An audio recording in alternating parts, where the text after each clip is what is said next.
திருவாசகத்துல வரும், நானும் பொய், என் நெஞ்சும் பொய், என் அன்பும் பொய், ஆனால் வினையேல்.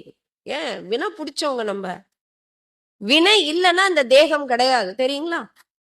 இந்த தேகம் எடுத்துட்டீங்க, பிறவி எடுத்துட்டீங்கன்னா உங்களுக்கு வினை இருக்குன்னு அர்த்தம். இதுதான் அடையாளம். நான் எந்த பாவமும் செய்யல இல்ல, பாவத்தின் அடையாளம் தான் இந்த தேகம், இந்த வாழ்க்கை. உங்களுக்கு எந்த வினையும் இல்லை அப்படின்னா தேகம் கிடைக்காது. புண்ணிய மூர்த்தியா இருப்பீங்க இவர்களை போல. புண்ணிய மூர்த்தியா என்பதை விட பிரம்மமாவே இருப்பீங்க, சிவமா இருப்பீங்க. ஏதோ ஒரு வினை பயன்தான் தேகம் கண்டாய் என்கிறார் பட்டினத்தடிகள்.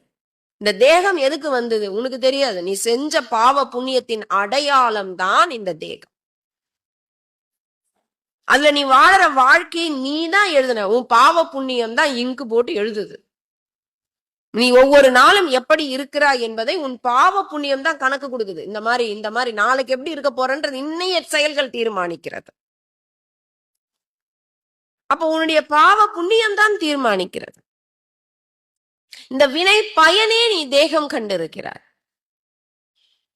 புல்லாகி பூடாகி புழுவாகி மரமாகி பல்விருகமாகி பறவையாய் பாம்பாகி கல்லாய் மனிதராய் பேயாய் கணங்களாய் வல்லசுரராகி முனிவராய் தேவராய் செல்லா நின்ற இத்தாவர சங்கமத்துள் எல்லா பிறப்பும் பிறந்திலைத்தேன் எம்பெருமானேன்னு கதர்றார் மாணிக்கவாசகப்பா.